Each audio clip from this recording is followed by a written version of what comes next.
नमस्कार दोस्तों, मैं V Chaturvedi Pathfinder education YouTube channel पर आप सभी का स्वागत करता हूं। क्लास 11th की बायोलॉजी में हम लोग सेल वाला चैप्टर पढ़ रहे थे, उसी में हमने आज डिस्कस करना है कि सेल थ्योरी क्या होता है। ठीक है, तो इसमें आगे बढ़ते हैं, देखते हैं। सेल थ्योरी माल्थस स्लाइडेन और थियोडोर स्वान ने दिया था। ठीक है, ये दोनों सो साइंटिस्ट थे। जो माल्थस स्लाइडेन थे वह एक बॉटनिस्ट थे और 1838 में उन्होंने रिसर्च करके इसके बारे में कुछ कॉन्सेप्ट खोजा था, जबकि थियोडोर स्वान जो थे वो 1839 में इस कॉन्सेप्ट को खोजा था और एक जूलॉजिस्ट थे। जो स्लाइडेन साहब थे वो जर्मन के थे, जबकि जो स्वान साहब थे वो एक ब्रिटिश नागरिक थे, ब्रिटिश के थे। जैसा कि हमने यहाँ लिख दिया है बी, ये बी फॉर बॉटनी भी है और यहाँ जी फॉर जूलॉजी भी, जेड फॉर जूलॉजी भी है, और ये जेड आप यहाँ यूज़ करके जर्मनी कर सकते हैं, ये ब्रिटिश बी यहाँ यूज़ करके ब्रिटिश कर सकते हैं। तो आप कंट्री भी जान जाएंगे और क्या थे वो ये भी जान जाएंगे।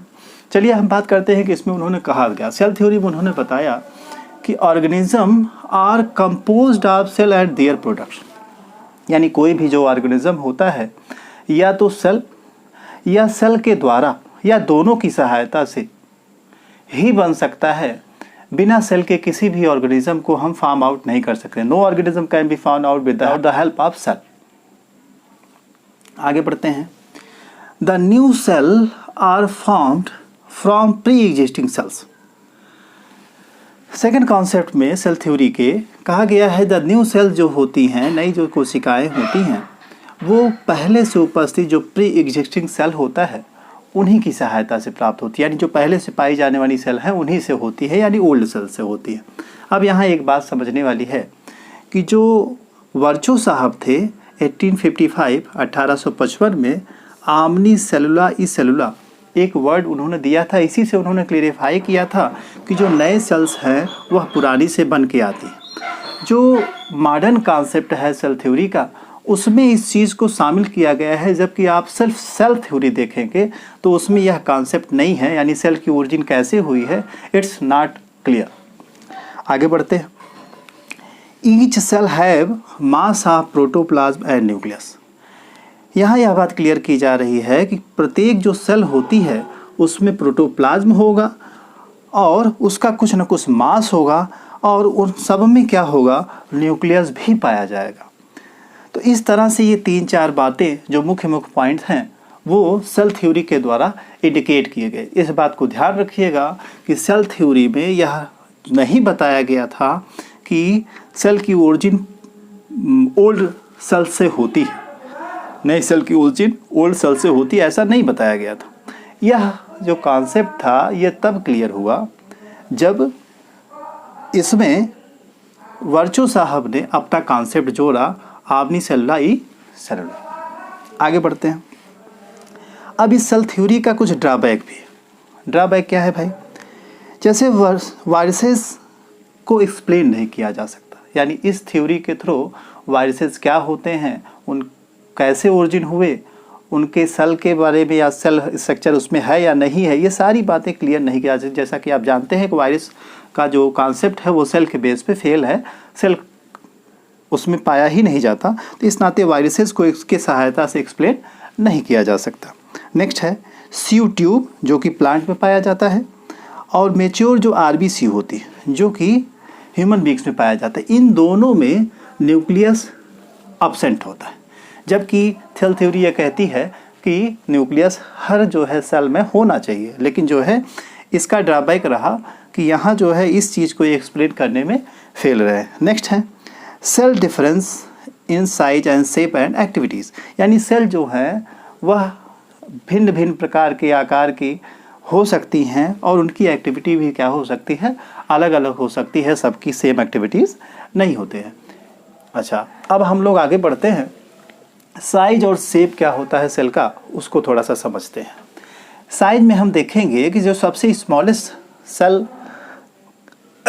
है वो माइकोप्लाज्मा है, जो कि 0.3 माइक्रोन लेंथ में पाई जाती है।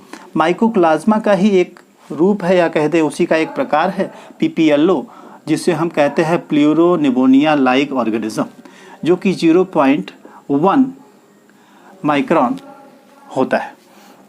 सबसे लार्जेस्ट सेल की बात करें तो सबसे लार्जेस्ट सेल होती है वो होती है ऑस्ट्रिच का एग। ऑस्ट्रिच एग जो होता है वो जो है सबसे लार्जेस्ट सेल होता है, सबसे बड़ा सेल होता है। RBC जो ह्यूमन बींग्स में पाई जाती है उसका लगभग 7 माइक्रोन डायमीटर होता है। वहीं नर्व सेल्स की बात करें तो सबसे लॉन्गेस्ट, ध्यान रखिएगा ये लार्जेस्ट है, ये लॉन्गेस्ट है। लॉन्गेस्ट जो है सेल अगर बॉडी में कोई है या किसी ऑर्गेनिज्म में सबसे बड़ा जो सेल होगा वो प्रायः नर्व सेल से ही कंसीडर किया जाता है। चलिए, ये तो बात रही साइज की। अब हम बात करें शेप की। जो शेप होता है किसी भी सेल का वह डिस्क लाइक भी हो सकता है, आप देखेंगे पॉलीगोनल भी हो सकता है, थ्रेड लाइक हो सकता है, कॉलुमिनर हो सकता है या क्यूबॉइड हो सकता है। ठीक है, ये कई तरह के स्ट्रक्चर हो सकते हैं। प्लांट की जो स्ट्रक्चर आप प्लांट सेल्स का बनाए होंगे लोअर क्लासेस में तो आपने देखा होगा कुछ इस तरह से हेक्सागोनल स्ट्रक्चर्स आपने बनाए होंगे। अच्छा, इस सेल को जो कि आप देख रहे हैं यहाँ, इसको आपको अच्छे से समझना भी है। जैसे इसमें सेल वाल, पहला स्ट्रक्चर जो सेल वाल का है ये न्यूक्लियर पोर है, फिर यहाँ प्लाज्मा मेम्ब्रेन है, साइटोप्लाज्म है, न्यूक्लियोप्लाज्म है, माइटोकॉन्ड्रिया है, वैक्यूल है, मिडिल लैमेली है, राइबोसोम है और प्लास्टिड है। ये सारी चीज़ें जो सेल के स्ट्रक्चर में पाई जाती हैं, ये प्लांट सेल का एक स्ट्रक्चर आपको देख करके थोड़ा सा शेप के बारे में इंडिकेट करने का प्रयास किया गया है। इसी तरह आप ऑर्गेनिज्म में आप एनिमल सेल्स को भी पढ़ सकते हैं। तो आज बच्चों हम लोग इस क्लास में सेल थ्योरी क्या होती है, मॉडर्न सेल थ्योरी और सेल थ्योरी में अंतर क्या है, उसमें ड्रॉबैक क्या सेल थ्योरी का रहा, शेप और साइज क्या है, इन सब के बारे में पढ़े हैं। तो नेक्स्ट क्लास में हम आपको इसके आगे बताएंगे। तब तक के लिए थैंक यू।